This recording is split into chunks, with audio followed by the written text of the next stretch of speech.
Hello and welcome back to the channel. In this video we're going to take a look at the Moza AB9 and the Moza MH16 flight stick. So here you are going to see some video of both of those products. If you haven't seen the unboxing, there's a video on that on the channel as well. Go ahead and take a look at that if you're interested in unboxing. I'm going to give you some close-ups here of this Moza AB9.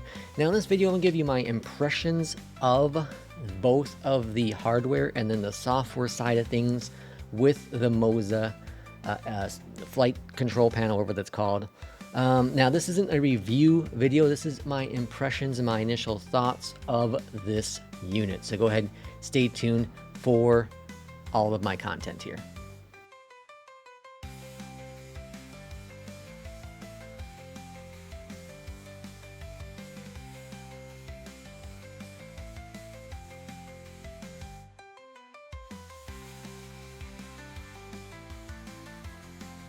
Okay, so here we are. We're in Minneapolis right now. We're going to go ahead and use this Moza side stick here. This is the MH16 with the MB9 here, AB9, sorry, base. And you can see here, there's a light rumbling. If you can see that, I'm not quite sure.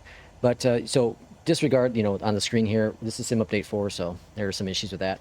Let's go ahead and give it a little bit of power here. So we'll go ahead and bring up the throttle. You can see it might be hopefully shaking a little bit more on the screen there. And that is a really cool feature. You get that nice rumbling. Now this is a default profile setup. Default profile setup. So go ahead and bring up that throttle full. I'm going to get my hand on the stick. Now this is a right-handed stick. I'm using left-handed. Seems to work just fine though. No major issues with that. And we're going to go ahead and rotate here momentarily. Bring up that throttle, or sorry, bring up the nose just a little bit. So we're going to gently pull back. And as you take off, you can feel just a slight little shift of the stick. And it's really, really cool to feel that on departure. Now the movements on left and right are very sensitive, very nice. Not overly sensitive though. There's a lot of travel, a lot. So you can see I can pull this all the way over, or I can make very slight little changes to it. So that's definitely a big plus to this side stick. Now with this one I have here, this again is the MH16. There are plenty of buttons to turn whatever you want to whatever you want. It works incredible. Now the one thing is with stuff like this, the feedback is the biggest question mark in everything. And well, how is the feedback in this with this aircraft with this side stick? And it's good. There's a slight rumble. Again, this is all default, so I have not dialed anything in to work properly, with the setup I have. But overall, the feedback is really, really nice. There's a slight rumble. I wouldn't call it a feedback like you would call in a racing, steering wheel. It's nothing like that. This is a different type of feedback. This is like an overpowered game controller feedback, if you want to say. Or if you've ever used like the Ursa Minor, it has like a little rumbling feature to that. It's very similar to that.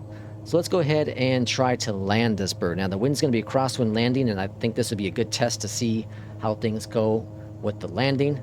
Now I've done a couple GA flights, test flights so far with the side stick, and it performs really, really nicely with the GA stuff. I ain't gonna lie about that. It does perform really, really nicely. So let's go ahead and make this turn on over in Minneapolis. And Minneapolis looking beautiful as it always is. Again, just giving a little bit of back pressure here. I haven't even touched anything with the trim yet. And just go ahead and continue turning this plane. And again, it feels really nice. It's not, again, not overly sensitive. You get plenty of wiggle room in there, and you can dial in like the perfect. I feel like you can dial in the perfect amount of sensitivity. If you need to be aggressive, you can certainly be aggressive. If you don't have to do that as well. I'm gonna go ahead and make the full turn here to try to land on this runway right here. And we'll see how we do. Bring back that throttle a bit. Looking really good. Slow it down. And then we'll make a really tight corner here to make it on in for this runway. Go ahead and give it a little bit of trim now. Give that nose up. 300. All right, right, bring up some of that throttle because we're slowing down a little too much here. And one thing that's really nice is you're going to feel a nice bump when the landing gear touches the ground. That's really cool. All right, reduce that speed again. Don't sink. Here we are. Looking really, really good. And go to idle. Hold the nose. Let it just kind of float on down. Way off the center line. There's a touchdown. And there's the rumble of the stick. Now, one thing I have tested is, does the stick react in, a stall out? And it doesn't. There's no movement. At least with the default profile, it does not. Okay, now we are here in Minneapolis with the iFly Max. So we're going to go into the Max. I know Maxes don't use side sticks, but, everyone else has done videos with Airbuses. We're going to go with side sticks. So you can see nice movement with the stick. I'll go ahead and change my profile over to, there's a profile for the 737 for this aircraft. Okay, so they're going to be buzzing, all that kind of stuff. I just loaded up here on the runway for this takeoff. So let's go ahead and bring up those throttles, 60%. Auto throttles armed. And let's go. So you can see I'm gonna leave the stick alone there for a little bit. You can see there's a little bit of a little bit of vibrating going on there. Kind of very similar to what we had in the Cessna Sky Carrier. And we'll rotate it about 120 or so. You see I'm getting a little bit more aggressive there with the shaking. Hopefully it picks it up on the camera. And then we'll go ahead and bring back that throttle. Or sorry, bring back the nose. And there we go. Off the ground. Looking good. And we're not going to bring up the gear because we're going to do just a go around, or not go around, but we're going to do a circuit here in Minneapolis. We'll see how this plane does with a landing. So the profiles you can get, there are some on the Moza Discord. There are some in other people's Discords themselves. I found a couple on the Moza Discord that work okay. But I feel like each profile is going to be unique upon the owner, right? How much force you want with your side stick, right? So I think you might have to dial it in to make it the way you like it. One thing that's cool is a couple people have made profiles that are for the Phoenix, or the A320. The A320 doesn't really have feedback in its stick, right? So that's really cool because all they do is kind of dampen the they just dampen the stick itself. So it just gives a little bit more resistance, just a little bit, nothing crazy though. All right, let's go and turn off that auto throttle so we can control the throttles now. Slow this bird down so we can make our turn over here. Whoop, wrong direction. Looking good. All right, and then again, this is going to be just a test flight, how we can get this bird on the ground, and we're going to see if we can get that vibration to happen as well. Let's even do a better job than we did with that Cessna. Now, I do feel this feels very, very similar. Well, I should say this feels better than my Honeycomb Alpha in terms of the amount of sensitivity you have on it, how much travel you have. There's a lot more travel in this aircraft, or sorry, with this side stick, than there is with the Max. Or sorry, wow, can't say my words. Than there is with the Honeycomb Alpha. Let's go and bring that nose down here, make our turn. All right, none of this is procedure, folks. We're just kind of doing testing, right? That's all this is testing. Now, if you're not used to a side stick, it's going to take you a while to get used to it for sure. There is no doubt about that. I am a yoke user. This has taken me some time to get used to it. I can feel a lot more pressure in my hands. It hurts a little bit. It's like a tingling feeling because of the way my arm is stretched out. But again, that's just muscle memory. If you continue doing it, eventually you'll get used to it and all will be fine. All right, and let's go ahead and see if we can land on a runway now. So we're kind of doing the same thing we did the last flight. Pull back that throttle. Too low. Terrain. 400. And again, none of this is Terrain. how do you land a plane. This is just how do you land it with the side stick. How does it react, right? Too low. Terrain. 200. And for being someone like myself who uses a yoke mostly, this has been really cool to test. Too low. Terrain. 100. Okay, looking good. Too low. Terrain. 50. Too low. 4 flaps. 30. 20. Making the last little correction there. And there's the touchdown. I'm gonna let go of the stick there for a little bit, and then you saw that violent touchdown. That's cool. I like that rumble on the landing. It's very, very interesting. Very, very interesting indeed. So there you saw the takeoff and landing with the with the Cessna Sky Carrier, and then you saw the takeoff and landing of an iFly 737. Not the greatest of landings in either one of them, but you get your idea.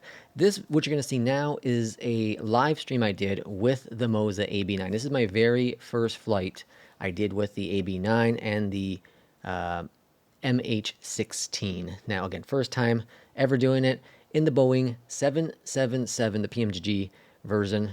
And so everything went really, really well. Surprisingly, on this landing, it was my very first landing again, and it was very smooth. And trying to get used to the controls. Now, it was all default profile. I didn't have a 777 profile set up at the time for this flight. It all default, and it was really cool to see how things interacted. Now, here's the thing, though. What's my ultimate impressions of this product? Well, ultimately, I think obviously it comes down to you as the consumer. What are you looking for? When it comes to force feedback devices, I don't know really if there's a needed market for it within the flight sim world. And the reason why I say that is because when you're using, let's say, like a sim racing and a steering wheel, you can feel the oversteer, you can feel the understeer. With flight sim hardware, I don't really think you have that. In flight simming, just feeling it in your hands, I don't know if it's going to be enough to really get you to understand how the plane's behaving on its own, whether it's a yoke or a side stick. Now, people can argue on that all day long. I understand you probably will, and there will be people that do that. But personally, I don't think it's going to be like that. I feel things like butt kickers or motion platforms, obviously, are going to have the biggest impact when it comes to force feedback of products. Now, the hardware itself from the Moza AB9 and the flight stick are high quality materials, made out of metal and all that jazz. Really high quality stuff. It's definitely within the price tag. You can definitely see that there. The software is still in progress for sure. I didn't run into any issues, but there were very limited profiles I can find for a lot of planes, including the iFly 737.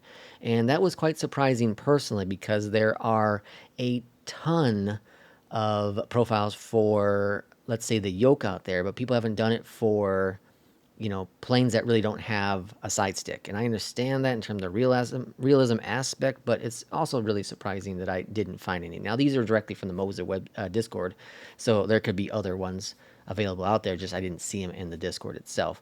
Now, would I recommend this product? I'm not going to say yes or no.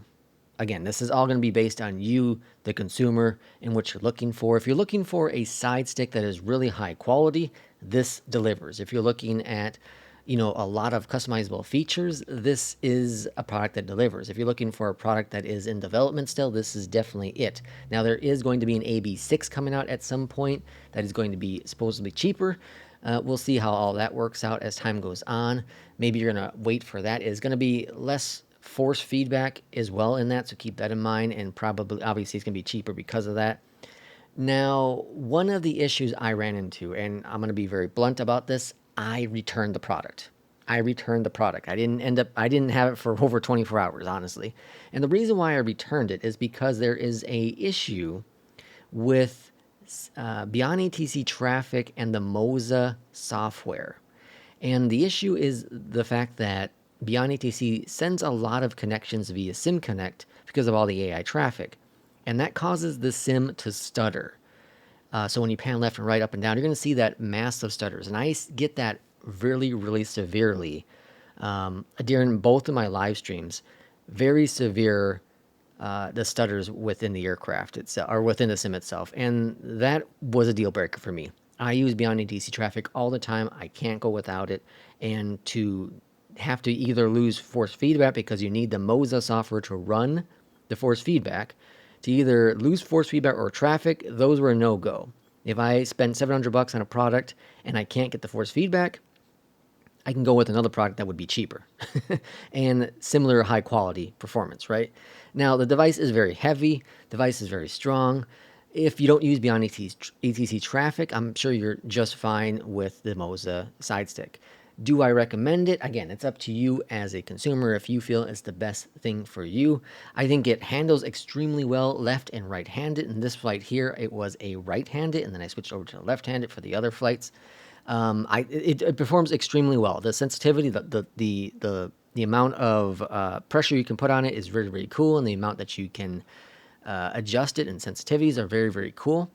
But again, it comes down to what you are looking for, what you're looking for with a device. So this is my overall impressions of the device. Am I sad I got rid of it? Yes, because I was really looking forward to actually holding onto it and keeping it and using it. But the deal breaker again was that Beyond ATC traffic with the Moza software. I couldn't find any workarounds to make that happen. And so unfortunately, the device was returned. So thanks for watching this video. Give me a comment down below of what you think of the AB9 or even this flight stick.